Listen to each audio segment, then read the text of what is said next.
Alright guys, back with another quick MCU review. I'm here to do the Ironman Trilogy from worst to best. There's only 3 movies, it'll be quick, but here we go.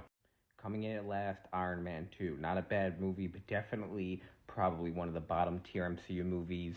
I think at the time we still were excited to get the Robert Downey Jr. Iron Man stuff. We didn't really realize.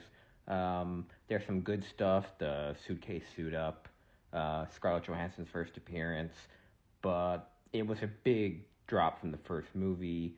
I think it's not clearly the worst, but I think it's pretty definitively the worst. It just doesn't have that many interesting parts to it other than him. The government stuff where they kind of get involved and Rhodey takes the suit is okay, but we don't really get more other than that.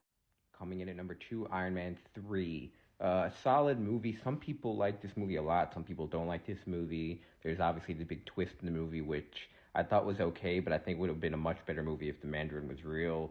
Obviously, we get the Mandarin later on in Shang-Chi and kind of that joke. But the trailers to this movie were a lot more intense than the actual movie. There's a lot of cool scenes where you think he dies, but he's really kind of like in the AI thing. They do the PTSD. We got 3 of these movies out of like the first 6, so it was very Iron Man heavy. This is the first movie after the Avengers movie. So again, a solid movie, nowhere near as close as the first one, but better than the second one. Coming in at number 1, probably the easiest decision of all the rankings I'll do, Iron Man 1, one of my favorite MCU movies. It still holds up to this day. Probably the biggest gap in any of the kind of individual franchises, Iron Man, Thor, or Cap.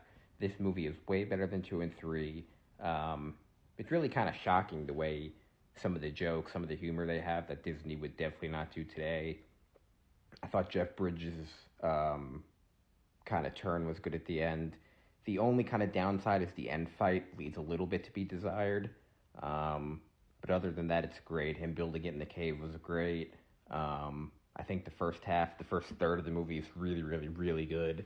The first suit up, the first flight. So overall, I think this is definitely a top 10 MCU movie. So those are my rankings for 3 Iron Man movies. I think it's pretty simple, no real hot takes. But let me know what you guys think in the comments, and I'll see you on the next one.